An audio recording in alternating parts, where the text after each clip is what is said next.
After all we have been hearing about JP Morgan, when I found out what they have been saying about silver lately, it made me a little bit suspicious, and it makes me wonder, are they now the newest silver price pumper that's out there? It sounds a little bit crazy. We'll try to make sense of it all in this video as we explore.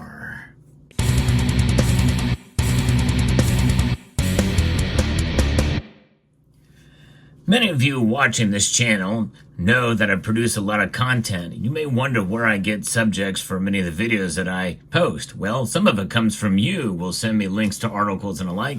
But sometimes I just like to read articles from a magazine. I'm going to do it right now. Let's see what the latest magazine has for us and see what kind of news we can source from it. Yeah, that's a long one. Ooh, this article is about bananas. Who would have thought? Anyways, back to silver. So silver is a metal that has frustrated many of us, as we know, but it's also excited many of us. Some of us get very excited when the price goes down, but we also get very frustrated because we bought silver when it was higher. It leads some people to make the suggestion that silver prices have been suppressed. And who is one of the biggest names that is notorious for price manipulation in general and suppression in specifically, well, JP Morgan comes as top of mind. They are the largest custodian of the SLV, which is the exchange traded fund that they hold, one of several precious metals exchange traded products out there, and they have been accused of and found guilty of price manipulation in general. But what about price suppression? Well, I've talked about that on the channel as well, but some people feel they are heavily involved in that just by the mere existence of silver derivatives in that space. But one thing that's not happening right now is, according to analysts at the precious metals desk at JP Morgan, they think silver is going higher. In fact, they have revised now their forecast for silver's price 3 times. That's right. I'm going to be reporting from a Bitcoin News. That is an article, which is kind of a strange place, but we find some interesting pieces here. There was an article that was sent to me that it comes out of from some sort of a paywall that just has the headline here. But several analysts indicate that the precious metals commodity market will soar in the coming years. According to JP Morgan, silver is poised to experience an upswing, taking prices to $36 an ounce in 2026, led by different factors underpinned by upcoming monetary decisions that would shift investor interest in these commodities. Now, I want to say that I tend to agree with this analysis. In fact, I've revised my prediction and went from $28 by the end of this year. And once that was surpassed, I revised it upwards to $35. So overall, I'm bullish on silver's price before the end of the year, but we've also seen some setbacks in silver's price as well. Now, the article goes on to say that one of the factors is the expectations of the Federal Reserve cutting interest rates and monetary easing. We're already starting to see monetary easing happening right now. And pretty much everybody thinks that the Federal Reserve is going to lower rates by at least a 1/4 point by September. And this is all linked to the weakening of the dollar and strengthening of all assets denominated and traded in the currency.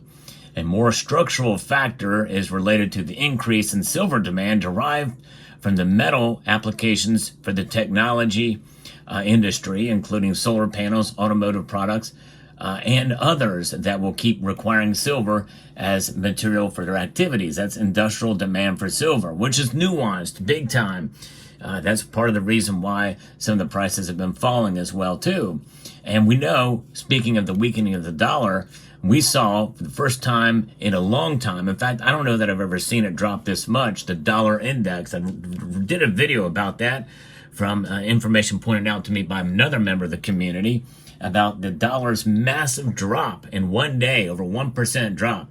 That is a massive crack in the strength of the dollar and its dominance among other currencies that are out there.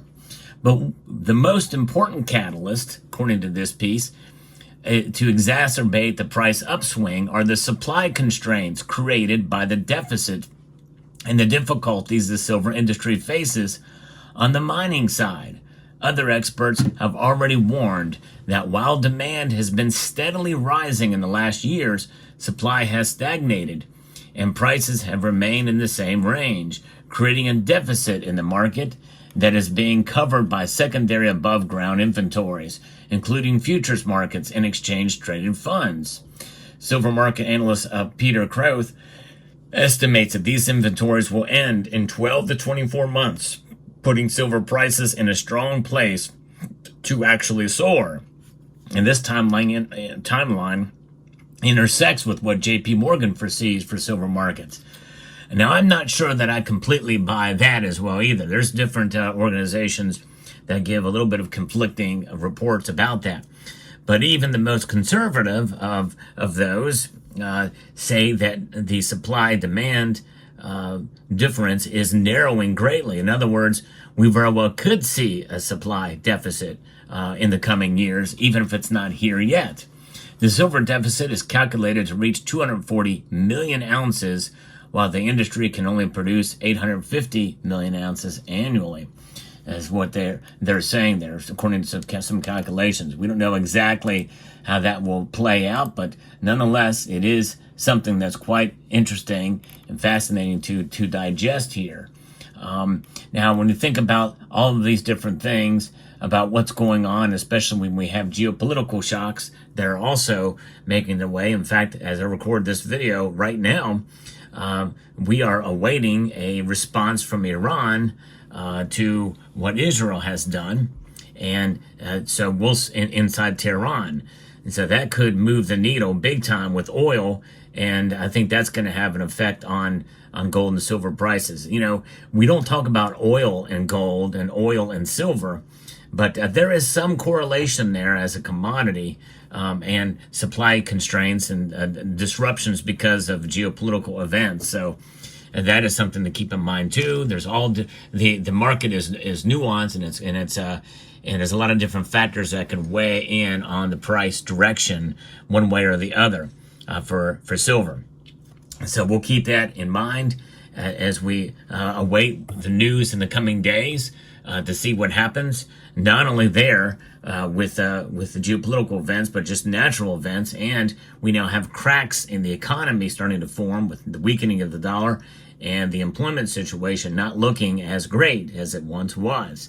And so that all of that could lead to maybe even a larger cut than some anticipate. I still think it's going to be a quarter point, but some are saying it'll be a half point.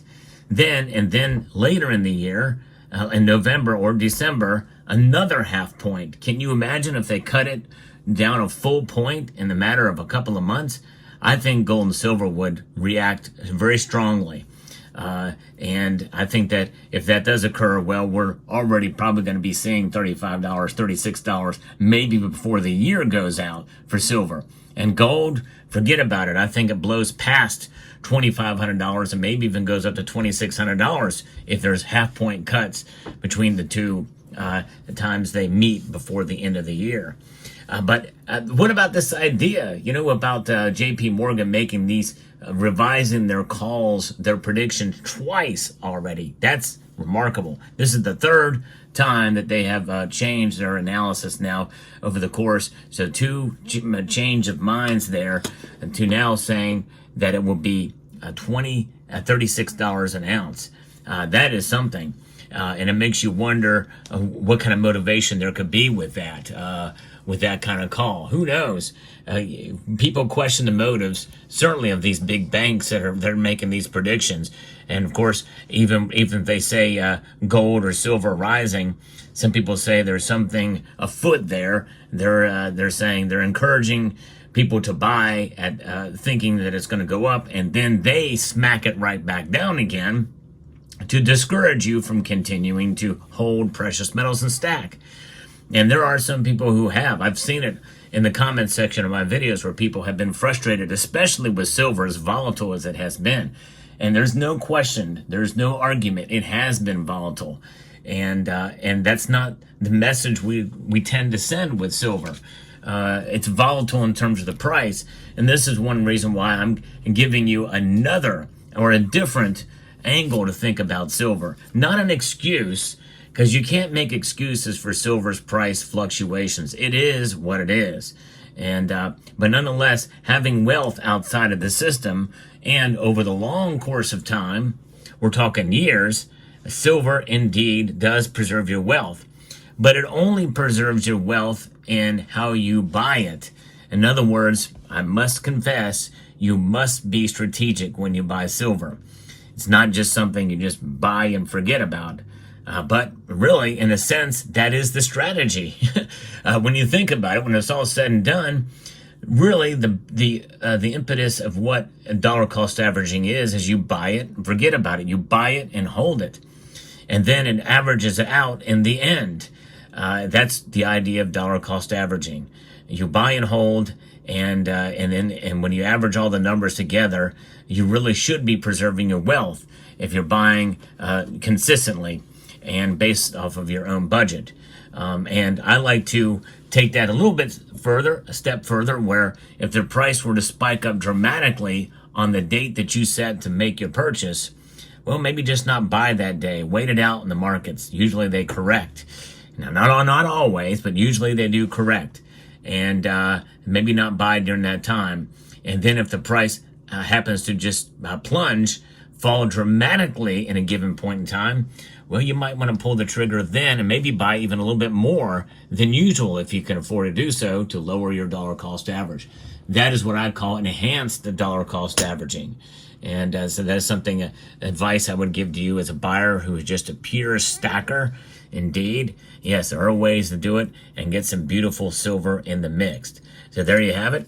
All right, folks, there you go. I hope you found this video informative, insightful, and educational. I like to bring you the latest news in the world of precious metals. So I'm going to now take the time to pause now and finish reading my magazine. It's a long one. Yes, indeed. So I want to extend a multitude of gratitude to each and every one of you for taking the time to watch, and encourage you to please rate, share, comment, and subscribe.